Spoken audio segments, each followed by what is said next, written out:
प्रेम से बोलिए श्री लक्ष्मी नारायण भगवान की जय। मैं हूँ रीना और आपका हमारे चैनल सुविचार विद रीना में बहुत बहुत स्वागत है। आज हम आपको सुनाने जा रहे हैं पाप मोचनी एकादशी की व्रत कथा और उसका महत्व। हरे कृष्णा प्रिय भक्तों, चैत्र मास के कृष्ण पक्ष की एकादशी का बहुत महत्व है और इस एकादशी को पाप मोचनी एकादशी के नाम से जाना जाता है।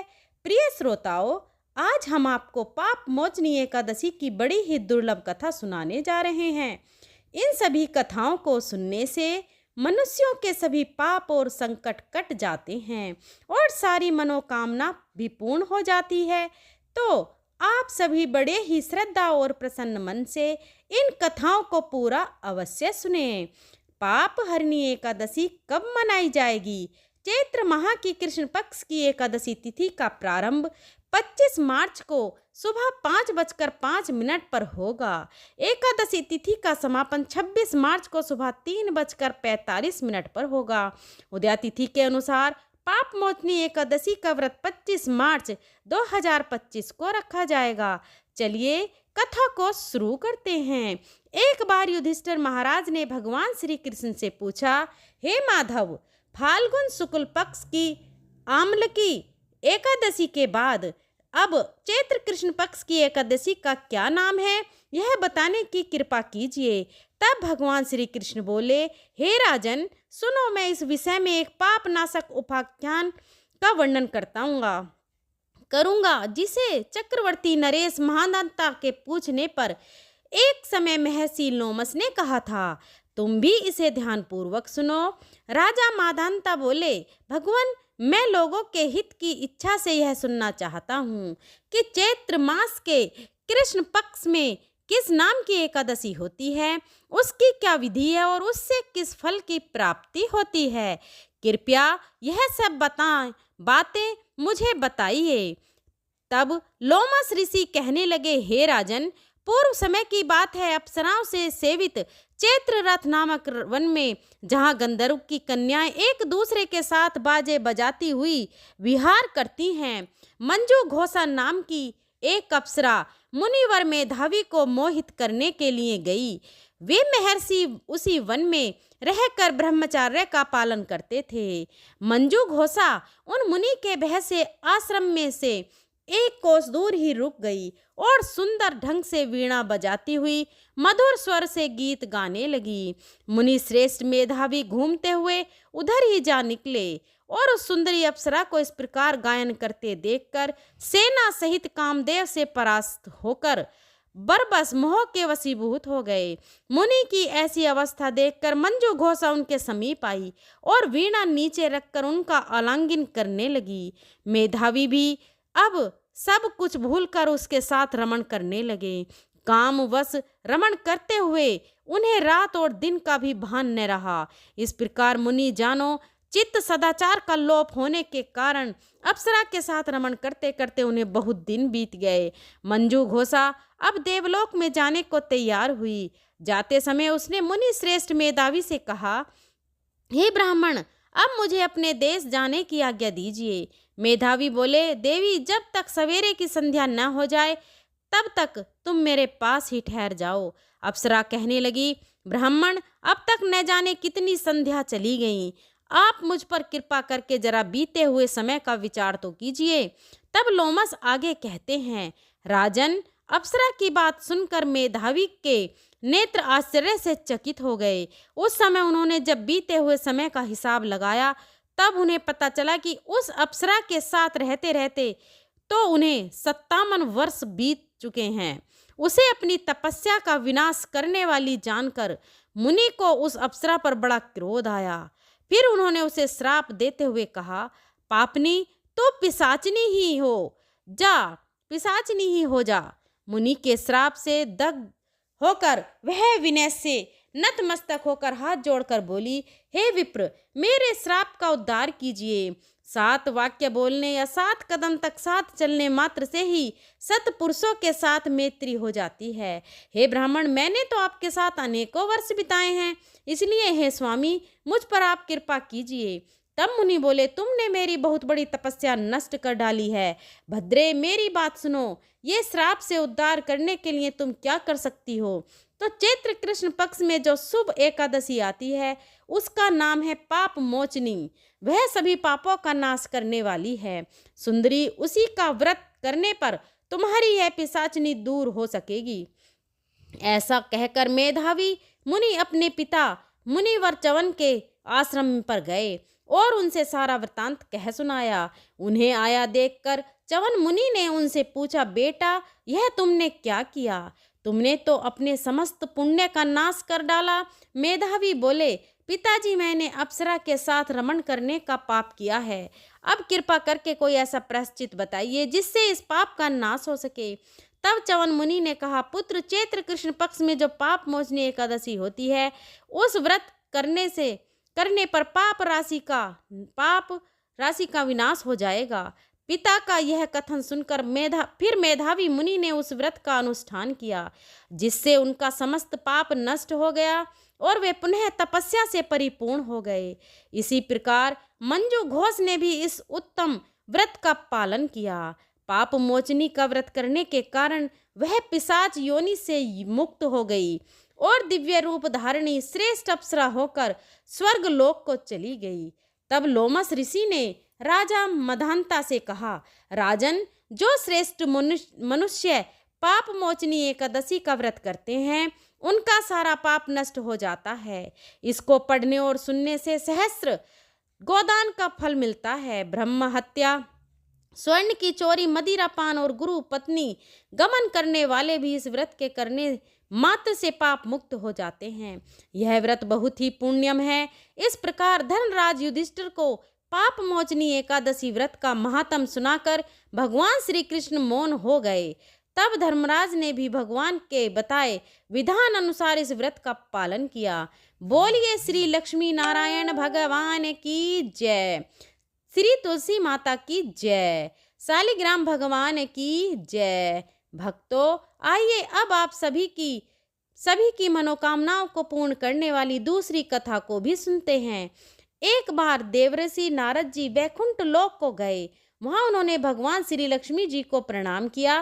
फिर नारद जी ने श्री हरि से कहा, प्रभु, अब धरती पर आपका प्रभाव कम हो रहा है। धर्म पर चलने वालों को कोई अच्छा फल नहीं मिल रहा, जो पाप कर रहे हैं उनका भला हो रहा है। तब श्री हरि कहने लगे, ऐसा नहीं है देवर्षि, जो भी हो रहा है सब नियति के कारण हो रहा है।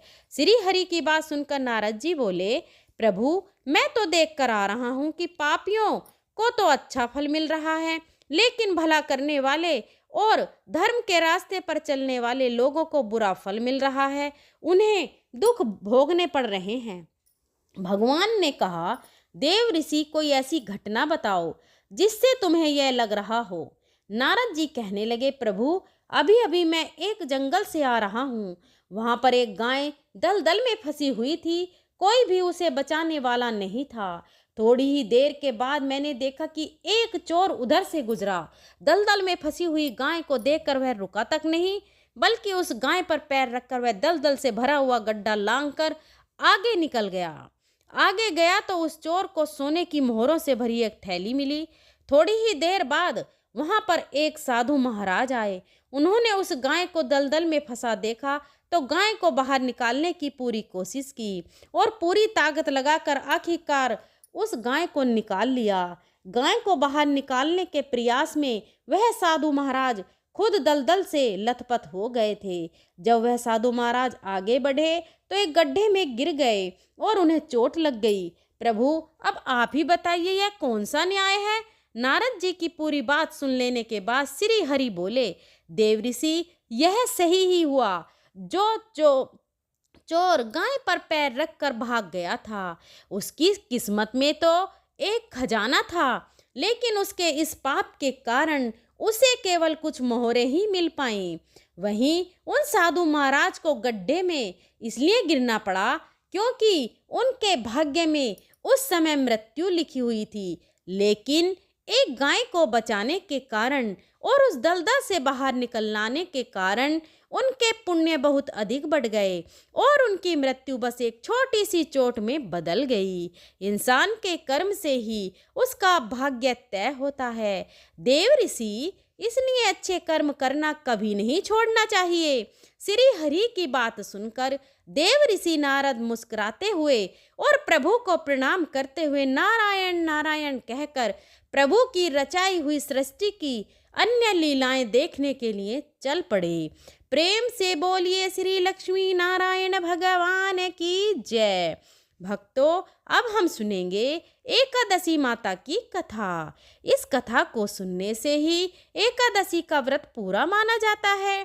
श्रोताओं, एक बार एक बूढ़ी माँ ने एकादशी का उपवास रखा। बड़े ही भक्ति भाव से वह एकादशी की पूजा किया करती थी। वे बूढ़ी हो चुकी थी। उन्हें वृद्धावस्था में कोई भी ऐसी वस्तु नहीं चाहिए थी। वे एकादशी का उपवास रखती, क्योंकि एकादशी का उपवास रखने से तो श्री हरि की कृपा से सब कुछ मिल जाता है। वो बूढ़ी माँ तो अपने बच्चों के लिए, अपने परिवार की सुख सुविधा के लिए इतना कठिन व्रत रखती थी। वे दिन भर तो बड़ा कठिन मन करके और अपनी प्यास को किसी तरह से रोके रही, क्योंकि एकादशी के व्रत में जो जल की एक बूंद भी ग्रहण नहीं करती थी, द्वादशी को ही जल पीकर वह अपने व्रत का पारण किया करती थी। दिन भर उन्होंने किसी प्रकार अपने मन को संयमित रखा, पूजा पाठ की, व्रत की कथा पढ़ी और सुनी, और फिर पंडित जी को मिट्टी के एक पात्र में भरकर पानी और मौसमी फल दान में दिए। दोना भरकर शक्कर भी वितरित की। उन्हें गर्मी के कारण बड़ी बेचैनी हो रही थी। एक तो निराहार और निर्जल रहकर उपवास रखा था और ऊपर से प्यास भी अधिक सता रही थी। इस कारण उन्होंने सोचा कि चलो पानी में बैठूं तो शायद थोड़ी शांति मिले। यह सोचकर वह पानी में बैठी रहीं। पानी से बार बार कुल्ला करती और मुंह हाथ धोती रहीं। तब कहीं जाकर उन्हें थोड़ा बहुत चैन मिला। एक तो धूप तेज की पड़ रही थी, इस कारण बार बार बूढ़ी माँ का मुंह सूखा जा रहा था। बूढ़ी माँ बड़ी बेचैन हो रही थी। एक तो बुढ़ापा, दूसरा यह भयंकर गर्मी। बुढ़ापे की तो स्थिति ही कुछ ऐसी होती है, बड़ी मुश्किल से धीरज बन पाता है। अब किसी प्रकार रो धो कर दिन कट पाया।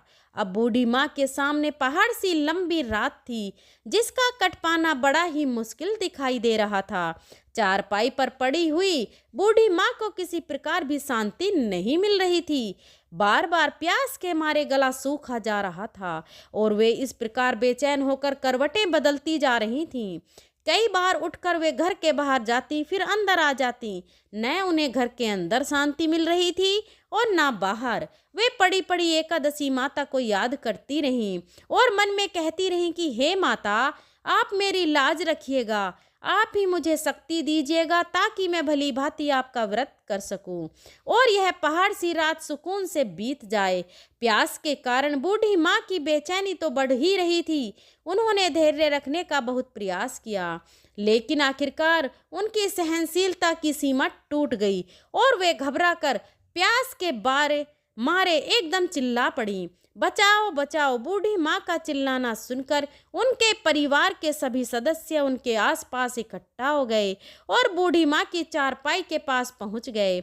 सब बोले, अम्मा जी क्या हुआ, आपको क्यों चिल्ला रही हो? और जब आपसे व्रत नहीं रखा जाता तो इस बुढ़ापे में इतना कठिन व्रत क्यों रख रही हो? अम्मा जी, अगर शरीर में ताकत है तभी तो भक्ति हो पाएगी। आप पानी पी लीजिए। बूढ़ी माँ अपने परिवारजनों से बोली, मेरे तो प्यास के मारे प्राण ही निकल जा रहे हैं, जरा जल्दी से मेरी छाती पर ठंडे पानी का घड़ा रख दो। तो नातिन ने दौड़कर दादी की छाती पर ठंडे पानी का बर्तन रख दिया। तब कहीं जाकर उन्हें थोड़ा बहुत सुकून मिला और जब सुकून मिला तो थोड़ी देर के लिए उन्होंने अपनी आंखें बंद कर ली। इधर एकादशी माता सोचने लगी, ये है तो बूढ़ी माँ, लेकिन बड़े नियम से मेरा व्रत रखती है, चलकर इनकी परीक्षा लेनी चाहिए। ऐसा विचार करे एकादशी माता आधी रात को मुर्गा बनकर कुकड़ू कू करने लगी। मुर्गे की आवाज सुनकर बूढ़ी माँ जल्दी से उठी और बाहर जाकर आसमान की ओर निहारा, लेकिन आसमान में तो कहीं भी उन्हें सुबह का तारा दिखाई ही नहीं दिया। अब वे सोचने लगी कि फिर यह मुर्गा भला क्यों और कैसे बोल गया। एक तो उन्हें प्यास लग रही थी, अब थोड़ा बहुत उनका मन भी बेचैन होने लगा। आखिरकार उन्होंने यह दृढ़ निश्चय किया कि अब तो मैं इस व्रत को पूरा करके ही छोड़ूंगी, फिर चाहे व्रत पूरा होने तक मेरे प्राण ही क्यों ना निकल जाएं। मन में ऐसा पक्का निश्चय कर वह वापस चारपाई पर आकर लेट गई। थोड़ी ही देर के बाद एकादशी माता ने उनकी फिर से परीक्षा लेनी चाहिए, तो वह एक छोटी सी कन्या का रूप धरकर गिलास में मीठा पानी लेकर उनके सिरहाने खड़ी हो गई और जोर से बोली, दादी जी सवेरा हो गया है, आप हाथ मुंह धोकर शरबत पी लीजिए। पहले तो शरबत का भरा हुआ गिलास देखकर बूढ़ी माँ का मन ललचाने लगा। प्यास के मारे गला जो सूख रहा था, किंतु अचानक उन्हें याद आया कि उनको तो एकादशी का उपवास है। फिर उन्होंने सोचा कि अभी तो मैं किसी भी तरह से यह शरबत नहीं पी सकती, और फिर वे चुपचाप वापस अपनी चारपाई पर लेट गईं। जैसे ही उनकी आंख लगी तभी उन्हें एहसास हुआ कि मानो किसी ने उन्हें पानी से भरे कुएं में पटक दिया हो। उन्होंने अपने मुंह में पानी की एक बूंद भी नहीं जाने दी, क्योंकि उनका एकादशी का उपवास जो था, और वे पक्के निश्चय के साथ अपना व्रत पालन करती रहीं। थोड़ी ही देर में उन्हें ऐसा लगा मानो सामने आग जल रही हो। आग के कारण बड़ी भारी गर्मी लगने लगी। प्यास के मारे उनके प्राण निकलने लगे, लेकिन इतना सब होने के बाद भी बूढ़ी माँ ने पानी की एक बूंद भी नहीं पी। वे तो बस चारपाई पर बैठी बैठी एकादशी माता का ध्यान करती रहीं। अब सवेरा होने के बस कुछ ही समय है, यह जानकर वे बड़ी तसल्ली के साथ इधर उधर घूमने लगीं। एकादशी माता अब तक यह बात अच्छी तरह समझ गई कि इन बूढ़ी माँ को किसी भी प्रकार से अपने व्रत से नहीं टाला जा सकता। वे उनके सत्य व्रत को भली भांति समझ गईं। अब सवेरा हो गया तो बूढ़ी माँ ने स्नान किया, भगवान श्री हरि का पूजन किया, फिर एकादशी माता की कथा सुनी, ब्राह्मणों को दक्षिणा देकर भोजन कराया, तब कहीं जाकर उन्होंने जल ग्रहण किया। कन्याओं को भोजन कराने के बाद बूढ़ी माँ ने फिर स्वयं भोजन किया, और उस श्रेष्ठ व्रत के प्रभाव से बूढ़ी अम्मा की आयु में वृद्धि हो गई। उनकी आयु बढ़ गई, उनका घर परिवार हरा भरा हो गया। अब उनके घर में किसी भी चीज का कोई अभाव नहीं रहा। उनका घर हर प्रकार के सुख साधनों से भर गया। नाती नातिन से उनका घर भर गया, और वे उसी दिन से 12 महीने की एकादशी का व्रत करने लगीं। एकादशी माता के व्रत के पुण्य प्रताप से इस संसार में हर प्रकार के सुख भोग कर वह बूढ़ी माँ अंत में भगवान श्री हरि के धाम को चली गईं। जैसे एकादशी माता ने उन बूढ़ी माँ को और उनके परिवार को हरा भरा किया, वैसे ही एकादशी माता हम सभी की मनोकामनाएं पूर्ण कीजिएगा। प्रेम से बोलिए श्री लक्ष्मी नारायण भगवान की जय, एकादशी माता की जय। प्रिय भक्तजनों, आज की कथाएं उम्मीद है आपको पसंद आई होंगी। उदया तिथि में पाप मोचनी एकादशी व्रत 25 मार्च 2025 मंगलवार को रखा जाएगा। पाप मोचनी एकादशी व्रत का पारण समय, पाप मोचनी एकादशी व्रत का पारण 26 मार्च 2025 बुधवार को किया जाएगा। व्रत पारण का शुभ मुहूर्त 26 मार्च को दोपहर 1:41 से शाम 4:08 तक रहेगा।